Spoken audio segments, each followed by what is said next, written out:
In this video, we are unboxing and demonstrating a double-ended hex socket set on a Ford F-150. Product label: 4-piece double-ended hex socket set with extension bar.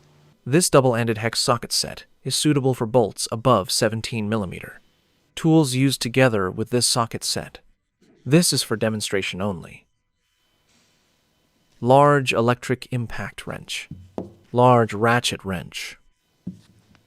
There are stamped markings on the double-ended hex sockets. Sockets with fractional markings are imperial sizes. Sockets with whole numbers are metric sizes. Select a suitable socket. Then, pair it with the extension bar. Connect. Use a large ratchet wrench or a large electric impact wrench to connect. Tools can be used together.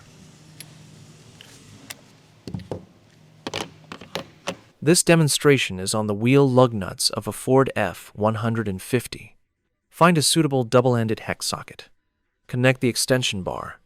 Use a large electric impact wrench to remove.